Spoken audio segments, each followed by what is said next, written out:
Guys, the Canadian Immigration Authorities recently released a temporary public policy, a brand new policy giving benefits to work permit applicants inside Canada. And this was closely related to people who are trying to change their employment within Canada. We did create a couple of videos which went viral, and people started asking a lot of questions on the public policy. How did that imply? How was the eligibility, going to be around? And we did promise to make a detailed video. So today we are here making a detailed video on the new public policy that was recently released by the Canadian Immigration Authorities, which is IRCC. All the details are there. Do watch the video up until the end. I will be covering each and everything in detail. See you on the other side.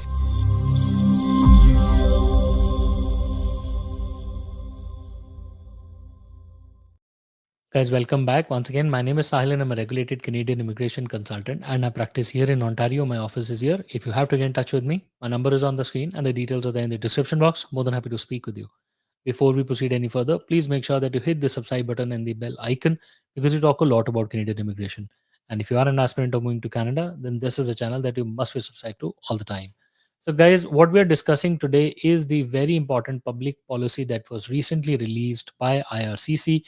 We did make a video on it, and the video went viral. A couple of 100,000 views, and then people were constantly asking what exactly is the policy, whether they're covered under it, is it implying on them or not. So here we are making a detailed video on the policy. If it is applicable on you, do try to read through the specifics of that particular video. Now, it is very important for you to note that these videos that we make, we try to cover a lot of things, but there are certain nuances which can be left out. So it is always recommended that you take your personal case, correlate with this policy, take it to a practitioner or call IRCC on the phone and try to see if you are fitting into this specific requirement or not. Because just a video cannot be your sole research in terms of making an application. But yes, so this particular policy that was released, this was released in the end of May, which is 28th May of 2025.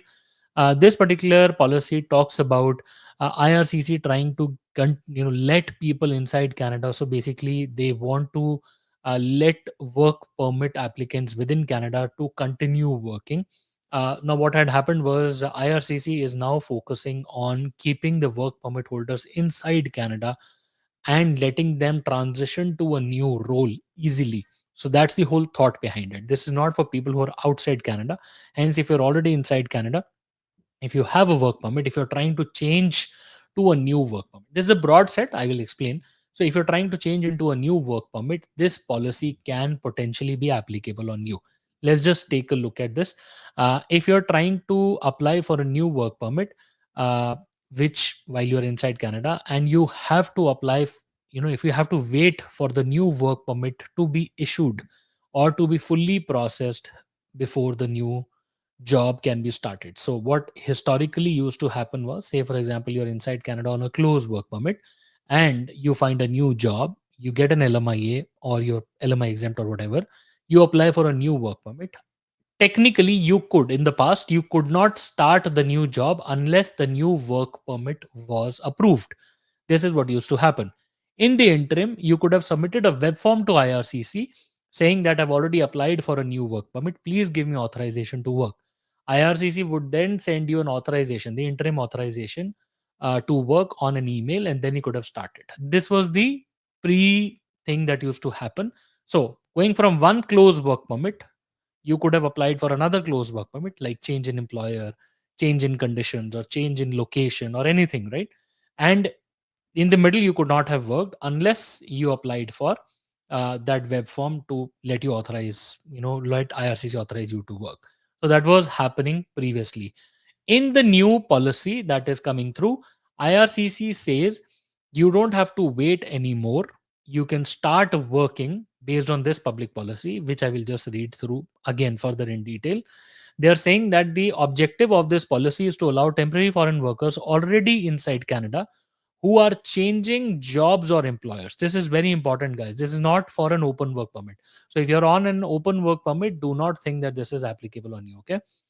If you are already inside Canada who have secured a job offer under the terms of either their TFWP, which is basically LMIA. So this basically means LMIA or related, or the International Mobility Program, again LMIA or job offer or job exempt, LMIA exempt and all, to more quickly begin work in advance of their final decision. So they can work while they are awaiting the new decision.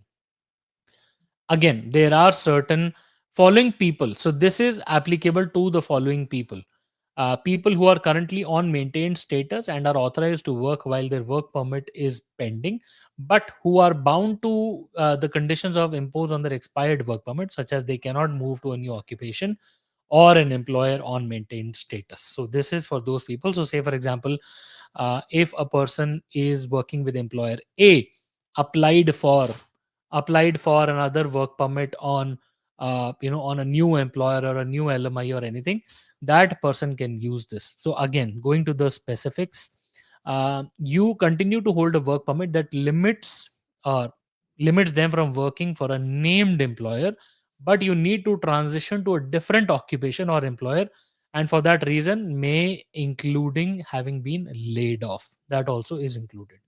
And the person who are work permit exempt but require a work permit to work in a new occupation for a new employer, even these people can benefit.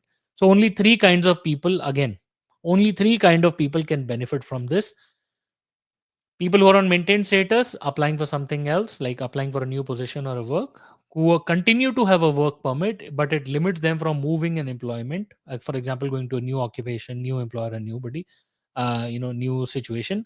And people who are work permit exempt, so basically LMIA exempt, but require a work permit to work in a new occupation.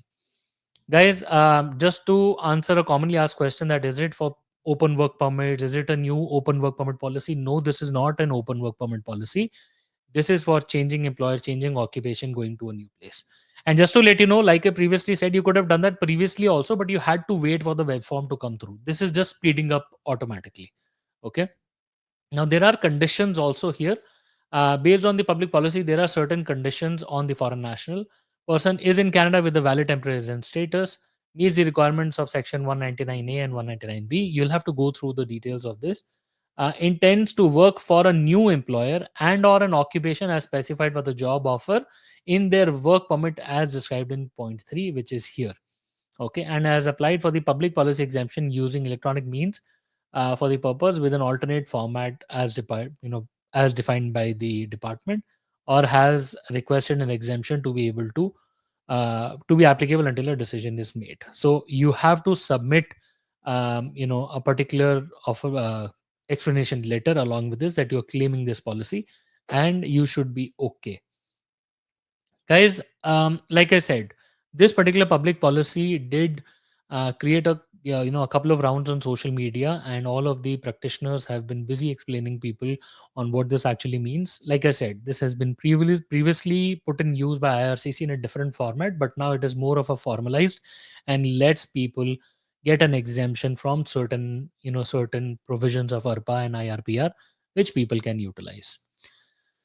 Guys, I hope the video today was helpful, gave you much insights and clarity into the new public policy that was released by IRCC.